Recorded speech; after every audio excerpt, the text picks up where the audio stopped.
Thank you, Mr. Chairman. Ms. Bondi, I know that you are pleased that we are moving to the end of round one. And we appreciate your being here. And I appreciate that you told my California colleagues you were willing to work with them, even in light of the manner in which they have approached you.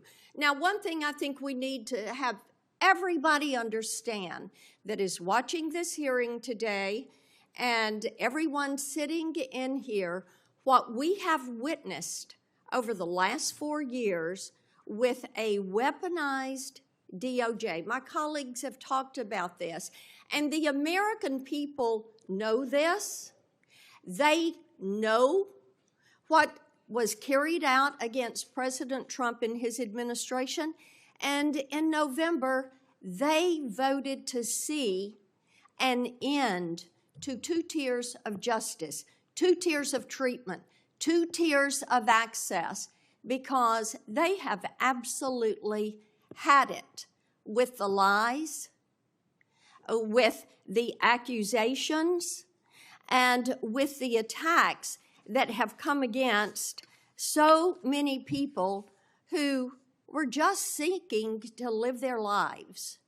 And then all of a sudden found the FBI or another federal agency or the DOJ knocking at their door. You know, Ms. Bondi, it would make you believe that my colleagues have learned nothing from the elections in November. They don't see this as a movie script that someone may have liked to write. What they see is this is real life. And they want a restoration to equal justice, equal access, equal treatment, abiding by the rule of law. Many of us have talked today about making America safe again. And in Tennessee, I hear a good bit about this. And as we've discussed your nomination, one of the things I've mentioned to people is your career as a prosecutor. And you have touched on that some today. And you are bringing that insight of being a prosecutor to bear. And I do appreciate that. Now, one thing that I think is noteworthy, and in preparation for the hearing, I looked some of these numbers up. During President Trump's first term, violent crime in this country actually fell. Yes. It fell by 17%. And in the first 2 years of the Biden administration, it soared by 43%.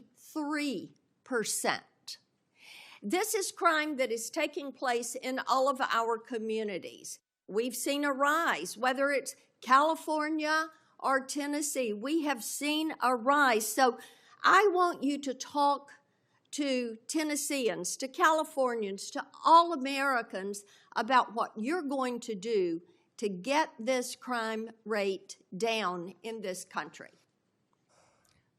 Senator, thank you for that question.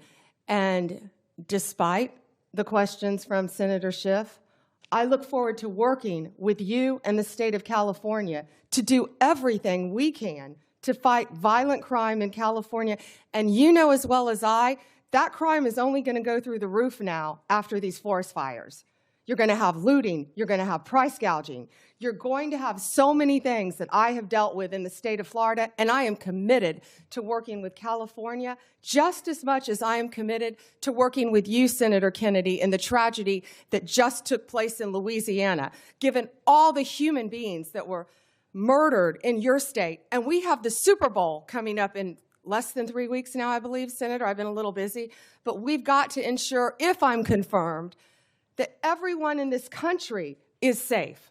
And I will work with you. I will work with you, Senator. I will work with all of you in this country.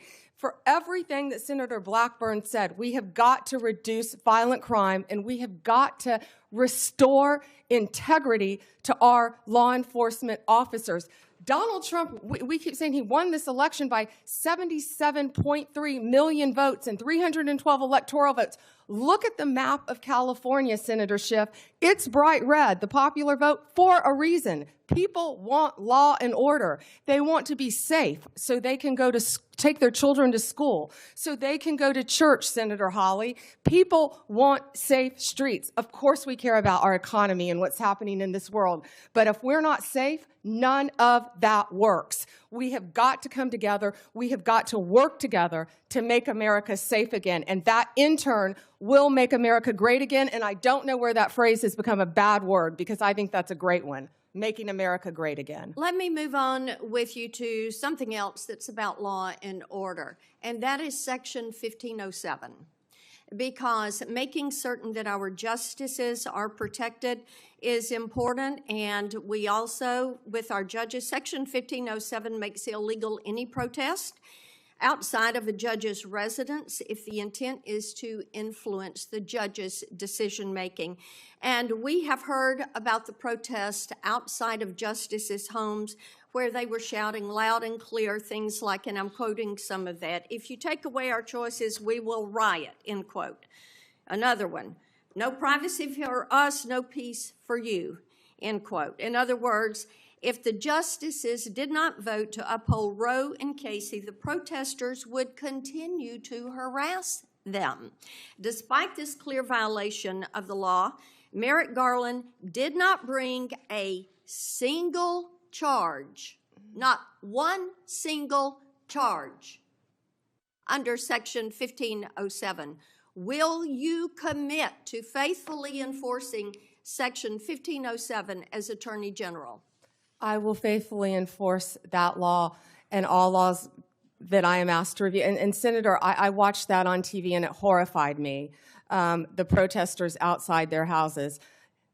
You can't do that for a reason, because our justices have to remain safe and unbiased and protected from threats, as do we all. But they do enjoy a special protection, and yes, that should be enforced. And thank you, Ms. Bondi. Thank you, Mr. Chairman.